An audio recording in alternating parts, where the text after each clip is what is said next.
today, but we're pretending. Yeah, we are.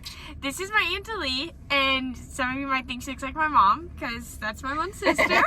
But I'm super thankful to have her on here because I've gotten to learn so much. I mean, you've been like my second mom my whole life. So I'm just thankful for how your wisdom has blessed me, but now how it's going to get to bless maybe even one person listening. So Aunt Lee is awesome. She has been in Atlanta her whole life and now lives on a farm in the middle of kind of nowhere, like where The Walking Dead was filmed. So you know it's not a lot movement like Atlanta. We call it City Slicker Turn Farm Girl. Exactly. And it's awesome. So I'm excited. The question is, what have you felt crazy for that you've now seen, you can see the Lord's goodness in? Okay. Well, the whole crazy first started with somebody just saying, hey, you want to sell your home that we had been in, and we loved our neighbors. We lived in a school community, and then that turned into, I was not ready to go to the farm, but I felt like, for many reasons. One, being away from a little too far from my mom and dad, since I'm their advocate, being away from my brother and sister and all of y'all. So 45 minutes was going to be an easy 1.5 hours. So with that being said, crazy started there. But I saw God's goodness all over, because who just says, hey, you want to sell your house? And of course, Gene was super ecstatic. That's my husband, her uncle. Super ecstatic because he loves our farm. It's a 512-acre farm in the middle of, Sonoy is our address, but we're really Harrelson, Meriwether County. It's just very small, very remote, all the things. And so I said, who am I to, question God that somebody just came and made a nice offer. So I said, okay, well, this must be, by the hand of God. So I said, okay. And literally, this happened at the end of April of 2022. And we had to be out by July 15th. And so, we get to the farm. And when we get to the farm, let's see, we have, you don't have much good cell service, and I'm a talker, so there's not really a lot of texting. There wasn't a lot of, so we had to change our network. So we had to change to Verizon because that does better out there. So there was that. We still have to have a landline, because when you don't have good service, you have to be able to, in case there's an emergency. But the bad thing about out in the country is, AT&T and everybody gives two rips, thank you, about trying to, modernize their technology. So that was down all the time. So sometimes I was out there by myself with no contact with the world, and that was very lonely. And then our farmhand, before he passed away, he was an awesome guy, but he passed away, but he kind of, what we understood is he was kind of letting all kinds of riffraff come up on the farm, and I was there by myself, so we didn't have a gate. So I was out there, not knowing how to use a shotgun, not having cell service, the landline down, and I was like, what in this world have I done? And that's kind of how I felt. So I was trying to make the best of it, because that's what I do. I'm walking my dog on our property, 500 acres, Lord, you can walk for miles. Do our daily morning walk, and shocker, but there's 2 deer on the property, and he takes off and runs after him, and I can't get him. All I can hear is his yelping through the woods. And I searched and searched, and we all searched. In fact, we searched for 2 nights and a day, and I have never experienced craziness like that. That was pure, utter defeat. I'm a very positive person, but I was very negative Nelly, and all I could do is sit and cry on our front porch at night, and hear all the coyotes, and those are little devil dogs, and hear them at night and just think, oh dear God, my sweet Cooper. Like, how's he defending himself? How's he even knowing what to do, you know? And I felt in the depths of my soul, I cried out. He's also very scared of rain and thunder. And on the second night, there's, of course, a thunderstorm. And as I'm taking one loop around on the farm by myself, and everybody else is in their trucks and everywhere else, but I'm on the farmland, and I'm on our Ranger, and I'm really crying out, like mad. I was so angry with God. I'm like, I was obedient and I followed you, and I came out here, and it has just been a mess since we've been here. And I'm like, and now he's like our child, because our kids are grown. And I'm like, I don't understand. Why are you just not answering my prayers and finding this dog? And I mean, I was screaming, I was crying, I was yelling out, and it's thundering and the wind's blowing, and I'm just like, it's out of this, like a crazy movie. And then I get back to the house, and I'm waiting for everybody else to get there, and I'm cleaning, and I kind of just have this subtle peace. I'm playing my praise and worship music, and I feel God's presence. And then that night I'd asked our neighbor, can I come over to their house? Because they have a big lake, and they say they try to get to the water source, and I go. And she said yes. And I hung up the phone with her. And immediately I felt God say to me, you will have victory tomorrow. And I know I heard it, and I know I felt it with everything within me. You will have victory tomorrow. And your mom called me that night to check on me, because my family has never heard me cry like I've done. I mean, like I was out of control.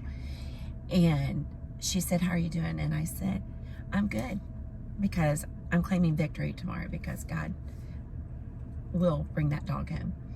And so, to move the story along, I go to my friend's house. We get on a four-wheeler, which I was kind of hesitant in the first place to do that, but I'm thinking, okay, she lives on the property, and bless her heart, she's usually the passenger on the back while her husband drives. And we're just going around the tree line looking for him. So we're going 10 miles an hour, and they hadn't cut their pasture yet, so it's pretty tall, and we're going through the weeds and everything. And then all of a sudden I hear her say, we're gonna flip. And the front tire, she wasn't paying attention, it just dropped off, and I went flying down. There was a big ditch. I went through the air. I landed all on just my one leg, on my right leg. I felt my knee snap. I heard it crack. And I go down, and thank God I wasn't impaled by sticks or whatever down there. We were in stickers, all the things. And then it was by the grace of God. The four-wheeler really should have flipped and crushed us. Instead, the back tire, one tire got stuck, and it was just kind of sideways. It was just like hanging sideways. And so she helps me get out, and we're both kind of in shock. And she said, please sit down. We couldn't get cell service out there because you're in the middle of nowhere. And then finally we get her brother-in-law. He's 20 minutes out. And I said, I just want to walk to your house. I just want to go. And she's like, no, Delia, you're hurt. I said, no, I'm good. So I walked a half a mile on my broken knee. Then what happens is we get up to the fence, and I'm like, okay, I am kind of hurting. Do we have to go all the way around the pasture, through that fence, through those cows? Or can we go through this fence to your house? And she goes, I can hold the fence, and we can go up underneath it. So bright idea, right?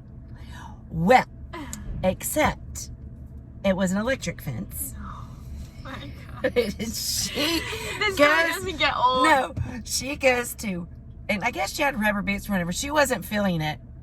And so she steps on it, and I'm forgetting, right? I heard my knee, I felt my knee, but we're in shock. I walked a half a mile on it, and I go to squat up underneath the fence, and my whole kneecap just shifted off, went to the side of my leg and to the other.